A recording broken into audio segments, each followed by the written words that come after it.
مخالف تھا حضرت مسیح موعود علیہ السلام کا؟ جو مرزا صاحب نے ان کے متعلق پیشن گوئی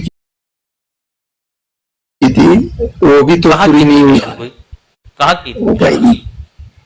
دعا کی تھی کہ جھوٹا سچے کی زندگی میں مرے گا. ہاں تو یہ دعا کیسی تھی؟ یہ دعا جو تھی یہ دعائے مباہلہ تھی کہ دعائے انفرادی تھی؟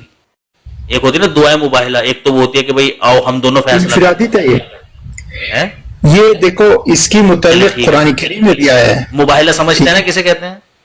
قرآن کریم میں اس کی وضاحت کیا اللہ تعالیٰ نے. جب قرآن میں اس کی وضاحت کر رکھی ہے قرآن کریم میں جب کفار مکہ یعنی جب ابو جہل لوگوں نے کفار مکہ جب حضرت محمد صلی اللہ علیہ وسلم سے بھی اس طرح تقاضا کیا تھا کہ جوتے کا کیا ہوگا، پھر محمد صلی اللہ علیہ وسلم نے کہا کہ بھائی پھر آیت نازل ہوئی نا کہ دیکھو یہ پتہ نہیں وہ اس طرح بات کرتا تھا، پتہ نہیں کیا بول رہا تھا. کیا بول رہا تھا یاد نہیں. تو کفار مکہ کے ساتھ کب ہوا یہ والا کام؟ ایسے ہی مباہلہ کر لو میرے سے، تم بھی اپنے بیوی بچوں کو لے کر آ جاؤ، میں بھی اپنے بیوی بچوں کو لے کر آ جاتا ہوں، اور خدا تعالیٰ کے حضور دونوں دعا کرتے ہیں ہم.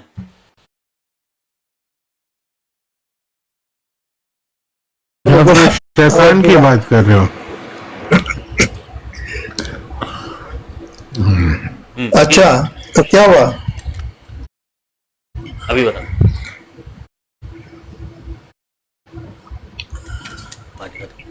پانی ختم ہوا ہے.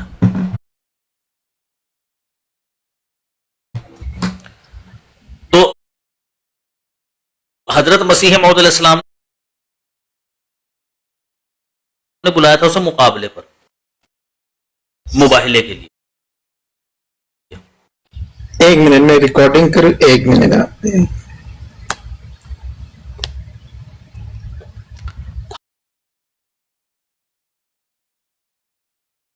حضرت مسیح موعود علیہ السلام ریکارڈنگ کر لو. حضرت مسیح موعود علیہ السلام نے بلایا تھا ثناء اللہ مرسری کو مباہلے کے لیے. ثناء اللہ مرسری ڈرتا تھا، منع کرتا تھا. حضرت مسیح موعود علیہ السلام نے اس کو کہا کہ بھائی تم بھی قسم کھا لینا، ہم بھی قسم کھا لیں گے، اور پھر یہ ہوگا کہ ہم دونوں پھر ایک دوسرے کے اوپر لعنت کر دیں گے. خدا تعالیٰ جو سچا ہوگا اور جو جھوٹا ہوگا ان کے درمیان میں فیصلہ کر دے گا. ثناء اللہ مرسری نے منع کر دیا. اس کے بعد پھر حضرت مسیح موعود علیہ السلام نے اشتہار آخری فیصلہ شائع کیا اور اس میں اپنی جناب سے دعا کر دی. اور اس دعا میں حضرت مسیح موعود علیہ السلام کا یہ مقصد تھا کہ ثناء اللہ مرسری بھی شامل ہو، وہ بھی کرے. جب یہ دعا ثناء اللہ مرسری کے پاس پہنچی تو چونکہ سارا معاملہ یہ ثناء اللہ مرسری کے ساتھ ہو رہا تھا، ثناء اللہ مرسری اس بات کو بخوبی جانتا تھا کہ مجھے بھی مقابلے پر آ کر مرزا صاحب کے مقابل پر اپنی دعا پیش کرنی ہے. وہ جانتا تھا اس چیز کو. اسی لیے ثناء اللہ مرسری نے جب مرزا صاحب کے اس اشتہار کا جواب دیا تو شروع میں ہی اس نے یہ بات لکھی کہ اس دعا کی منظوری مجھ سے نہیں لی گئی. یعنی میرے سے منظوری لینی چاہیے تھی کہ کیا میں اس طرح سے فیصلہ کرنے کو تیار ہوں کہ نہیں ہوں. سمیر بھائی آپ کو کسی کے خلاف دعا کرنی ہے یا بد دعا کرنی ہے؟ آپ اجازت لو گے اس سے جا کر کہ بھائی میں تیرے خلاف دعا کر لوں، تیرے خلاف بد دعا کر دوں؟ نہیں. یا تیرے حق میں دعا کر دوں؟ نہیں. آپ کو مختار ہے. مثلا میں بد دعا کرنا چاہتا ہوں اگر آپ کے اوپر میں تمہارے سے اجازت لوں گا؟ نہیں. محمد صلی اللہ علیہ وسلم نے جب بد دعا کی تھی، لعنت ڈالی تھی جب یہود پر اور نصارہ پر، تو اجازت لی تھی جا کر یہود اور نصارہ سے کہ بھائیو میں تمہارے اوپر لعنت ڈال دوں، اجازت ہے تمہاری؟ نہیں، وہ یک طرفہ تھی. لیکن اگر وہ دعا مباہلے والی دعا ہوتی پھر یہود کا اور نصارہ کا دونوں کا سامنے آنا ضروری تھا. اسی طرح سے ثناء اللہ مرسری جانتا تھا یہ بات کہ میرا مقابلے پر آنا ضروری ہے. جب تک میری منظوری نہیں ہوگی تب تک یہ مرزا صاحب کی جو دعا ہے اس کے متعلق جو بات کہی گئی ہے وہ کامل نہیں ہوگی. اس میں جو بات کہی گئی ہے وفات کے تعلق سے کہ بھئی ایسے مرے گا یا ویسے مرے گا، اسی لیے اس نے شروع میں یہ بات لکھ دی، اور پھر اس نے اس بات کو نہ ماننے کی پھر وجہ بھی پیش کری۔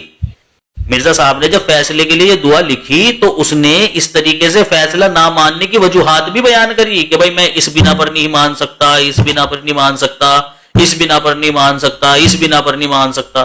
وہ 7 یا 8 کے قریب اس نے وجہیں لکھی ہیں، وہاں پر وجوہات لکھی ہیں، اور آخر میں اس نے یہ بات لکھی کہ کوئی عقل مند اس طرح سے فیصلہ کرنے کو منظور نہیں کر سکتا۔ یعنی یہ تحریر میں جو آپ نے لکھا ہے نا کہ اس طریقے سے فیصلہ ہو جائے، یہ صورتحال ہوگی، ایسا ایسا ہو جائے گا، کوئی عقل مند اسے قبول نہیں کر سکتا۔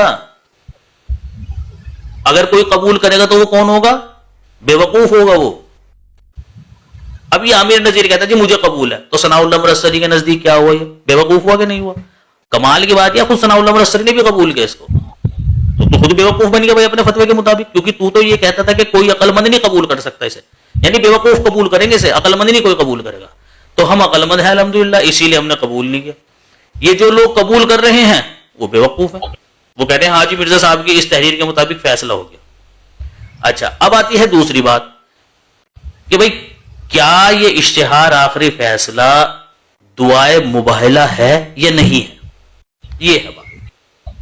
یہ چیز ہو رہی تھی بھائی مرزا صاحب کے اور ثناء اللہ مرسلی کے درمیان، ہم تو آج پیدا ہوئے ہیں۔ اب جس کے ساتھ یہ بات ہو رہی ہے وہ خود لکھ رہا ہے کہ بھائی یہ جو اشتہار آخری فیصلہ ہے نا، یہ مرزا صاحب کے نزدیک اور ان کے ماننے والوں کے نزدیک دعائے مباہلہ ہے۔ اس نے خود لکھا ہوا ہے، ثناء اللہ مرسلی نے خود یہ بات لکھی ہوئی ہے کہ اشتہار آخری فیصلہ کے حوالے سے کہ مرزا صاحب اور ان کے ماننے والے اسے کیا کہتے ہیں؟ دعائے مباہلہ کہتے ہیں۔ اور خود ثناء اللہ مرسلی نے بھی مرزا صاحب کی زندگی میں ہی لکھی گئی ہے یہ بات۔ اچھا، اب دیکھیں مرزا صاحب کے ریفرنس سے کہہ دیا کہ جی مرزا صاحب اس کو دعائے مباہلہ کہتے ہیں۔ کیا کہتے ہیں مرزا صاحب اشتہار آخری فیصلہ کو؟ اچھا، دعائے مباہلہ، ٹھیک ہے۔ اس نے خود لکھا ہوا ہے، ثناء اللہ مرسلی نے خود لکھا ہوا ہے۔ کدھر لکھا ہے؟ اس کا ایک رسالہ نکلا کرتا تھا مرقع قادیانی، اس میں لکھا ہوا ہے، مرقع قادیان، ٹھیک ہے، اس میں اس نے لکھا تھا۔ تو آپ کہیں گے میں دکھا دوں گا آپ کو، مجھے نکالنا پڑے گا کون سے موبائل میں ہے، میں نے بھی کچھ دن پہلے دکھایا بھی تھا یہاں ایک بندے کو، شاید میں دکھا دوں گا، وہ چاہیے، میں دکھا دوں گا ابھی آپ کو مرقع قادیان، پھر وہ اس کا، ٹھیک ہے، ہاں جی، مرقع قادیانی، تو اس کو جا کر بیان کر دینا تو عامر نذیر کو انکار نہیں کرے گا، اس کو پتا ہے کہ ہاں لکھا ہے اس نے۔ اب بھائی مرزا صاحب کو تو فائنل ہو گیا کہ خود ثناء اللہ مرسلی نے گواہی دے دی کہ بھائی مرزا صاحب اس کو دعائے مباہلہ کہا کرتے تھے۔ اگر نہیں کہتے تھے تو پھر مان لو کہ ثناء اللہ مرسلی نے جھوٹ بولا، سمجھ رہے نا؟ جیسے میری ریکارڈنگ کر رہے ہیں نا، ایسے عامر نذیر کی بھی ریکارڈنگ کر رہا ہے۔ اس نے کہا عامر نذیر بھائی ثناء اللہ مرسلی نے کہا ہے کہ مرزا صاحب اشتہار آخری فیصلہ کو دعائے مباہلہ کہتے تھے، اگر کہتے تھے تو مان لو کہ ہاں بھائی مرزا صاحب کے نزدیک دعائے مباہلہ تھا، اور اگر نہیں کہتے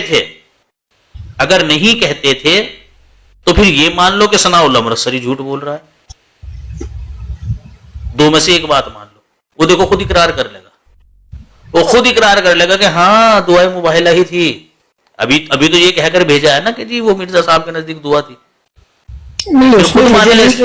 بس اپنے دوست کے ایسے ہے، چلو ٹھیک ہے، اس کو دوست کے سامنے ہی پیش کر دینا۔ دوسری بات یہ ہے بھائی کہ ثناء اللہ مرسلی جو تھا، کیا نام اس کا، ثناء اللہ مرسلی نے بھی 11 اکتوبر 1907 کے اخبار اہل حدیث کے اندر خود اس چیز کا ذکر کیا ہے اس نے، اور کہا ہے اس نے کہ بھائی مرزا صاحب نے مجھے ایک مرتبہ مباہلے کے لیے بلایا۔ کس کے لیے بلایا؟ مباہلے کے لیے بلایا۔ مان رہا ہے وہ اس چیز کو کہ ثناء اللہ مرسلی کہ مرزا صاحب نے مباہلے کے لیے بلایا تھا۔ اچھا یہ جاوید بھائی نے بات مرقع قادیان میں لکھا ہے، یہ بات نہیں، وہ جو پہلا ریفرنس دیا تھا وہ ہے مرقع قادیان کے اندر، اچھا، اور جو دوسرا ریفرنس دیا ہے وہ اس کا ایک اخبار تھا اہل حدیث، وہ ہے اس کے اندر اہل حدیث. ہاں جی ٹھیک ہے. یہ شاید مل گیا ہے. ہاں جی مل گیا. مرقع قادیانی ہے یہ، بابت جون 1908. جون 1908. ٹھیک ہے. ایک منٹ 1908. میں آپ کو اس میں تو نہ ٹیلی گرام ہے نہ وہ ہے، دکھاؤں کیسے. یہ ہے جون 1908، صفحہ نمبر اس کا ہے کیا نام آپ کا، 19. جون 108. ہاں 108. اب 108 کون سا سال تو ہے یار یار، عقل کا دشمن ہی سن بنا ہے ہوا سن. یار. کیا 1908. ابھی تو آپ باتیں نے کہا کرتا. ابھی 1908 کہا ہے میں نے، 108 میں کون تھا بھائی وہاں. عجیب پھر سے یار، صاحب پیدا بھی آدمی نہیں تھوڑا ہوئے تھے. سائنسی استعمال کر لیتا ہے بھائی. اچھا اچھا اچھا 1908. ٹھیک ہے. اہل حدیث جون 1908. ٹھیک ہو. ہاں اچھا اچھا، اس میں ٹرن آف کیسے کروں گا، ایسے ہو گیا. ہو گیا. ہاں کہاں ہو گیا، اب ہوا. یہ لے بھائی،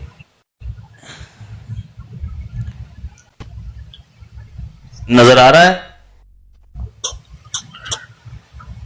ہاں بس یہ دیکھیں نا، ناظرین یہ ہو گیا. ٹھیک ہے. نظر آ رہا ہے.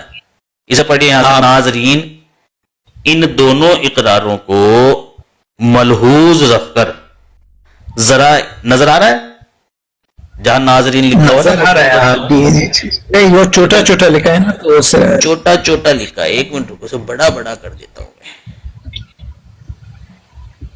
اب بڑا بڑا ہو گیا، اب ہو گیا بڑا بڑا. برابر. ناظرین، ہاں ناظرین، یہاں سے پڑھیں نا. ناظرین، ان دونوں اقراروں کو ملحوظ. اچھا ایک بات بتاؤ، اردو آتی ہے آپ کو؟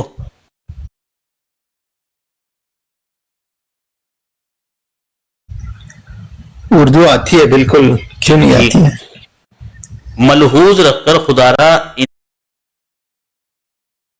انصاف سے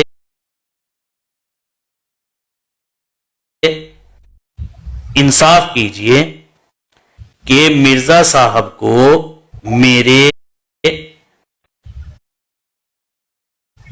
حق میں دعائے بد کیے ہوئے، جس کو وہ کون، وہ کون، مرزا صاحب، جس کو وہ اور ان کے دام افتتاد، یعنی ان کے ماننے والے، جس کو مرزا صاحب اور ان کے ماننے والے کس نام سے موسوم کرتے ہیں. چھوٹا چھوٹا نظر آ رہا ہوگا، بڑا بڑا کر دیتا ہوں.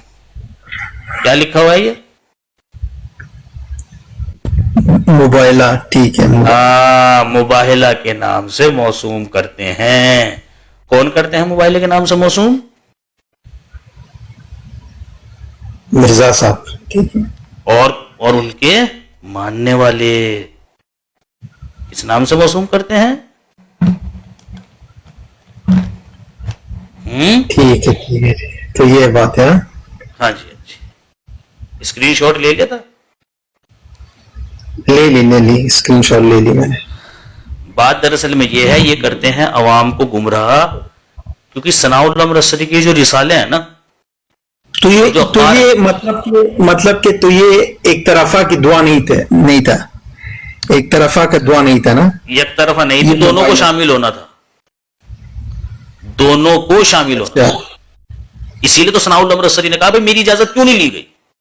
اگر یک طرفہ ہوتی تو یک طرفہ میں تو اجازت کی ضرورت ہی نہیں ہے. اچھا یک طرفہ اگر ہوتی تو اجازت کی ضرورت ہی نہیں ہے. ہاں یک طرفہ ایسی صورت میں ہو سکتی تھی کہ فریق ثانی تیار ہے کہ بھائی دوسرا تو تیار ہے، اس نے کہا کر لے تجھے جو کرنا ہے، تو اس نے اپنے طور پر کر لی، تو دوسرا بھی شامل ہے نا، کیونکہ اس نے تو کھلی اجازت دے دی تھی نا. شامل تو دونوں ہی ہوں گے. مثلا مان کر چلو تم مباہلہ کرنا چاہتے ہو،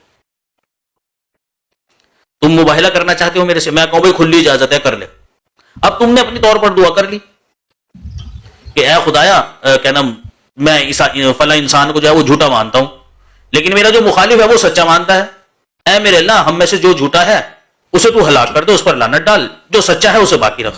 اب چونکہ میں نے تو اجازت دی ہوئی تھی, خدا تو جانتا ہے نا یہ چیز کہ بھائی سمیر کا جو مخالف ہے اس نے اجازت دی ہوئی ہے, تو وہ سمیر نے جو بات لکھی ہے وہ اس سے اتفاق کر رہا ہے, وہ بھی یہی چاہتا ہے. تو جب دونوں یہی چاہتے ہیں اللہ تعالیٰ فیصلہ کرتے گا. لیکن ایسی صورت میں نہیں ہو سکتا کہ میں کہوں آجا بھائی سمیر مباہلہ کر لے, خدا سے دعا کرتے ہیں, سمیر کہنا میں نہیں کرتا. کیونکہ اس کا جو مقصد ہوتا ہے نا مباہلہ کا مقصد ہوتا ہے حق اور باطل میں تمیز, کہ فرق پتہ چل جائے. تو جب میں سمیر کو بلا رہا ہوں آجا بھائی سمیر مباہلہ کر لے, سمیر کہہ رہا ہے کہ نہیں میں نہیں کرتا, سمیر گھوڑے پر سوار بھاگ رہا ہے, تو سب سمجھ جائیں گے بھائی سمیر راہ فرار اختیار کر رہا ہے, کہ سمیر راہ فرار اختیار کر رہا ہے, سمیر نہیں کرنا چاہ رہا ہے مباہلہ. جیسے کہ نجران عیسائیوں کو جب رسول اللہ نے کہا بھائی آجاؤ مباہلہ کر لو, انہوں نے منع کر دیا, تو سب کو پتہ چل گیا کہ کون سچ ہے کون سچا ہے کون جھوٹا ہے. کیونکہ جو سچا ہوتا ہے نا وہ مباہلہ کرنے سے پیچھے نہیں ہٹتا, وہ تو کہتا ہے میں تیار ہوں. جیسے کہ حضرت مسیح موعود علیہ السلام نے کہا کہ بھائی میں اکیلا ہوں, تم 1000 بھی اگر ہو نا, 1000 کے 1000 آ جاؤ مقابلے پر, اگر تم میں سے ایک بھی بچ گیا نا تو میں جھوٹا ہوں. تو ایک بھی بچنے کی بات تو چھوڑیے, ایک بھی سامنے نہیں آیا, جو آئے وہ مر گئے. اسماعیل علی گڑھی آیا, ٹھیک ہے نا, قصوری آیا, یہ آپ کا, انہوں نے کری مرزا صاحب کے مقابلے پر آ کر دعا, انہوں نے چاہا اسی طریقے سے فیصلہ, مر آ گئے. ٹھیک ہے, ٹھیک ہوا بھائی, ٹھیک ہوا, ریکارڈنگ کر لی میں نے, ٹھیک ہے, بات کرتے اس پر. اوکے. لیکن میں نے جو پوچھا اس کا جواب ضرور لے کر آنا. وہ دیکھو مانے گا اس کو کہ ہاں مباہلہ تھا, یہ ابھی تک تو یہی کہتے ہیں نا دعا, وہ دیکھو پھر مانیں گے مباہلہ تھا.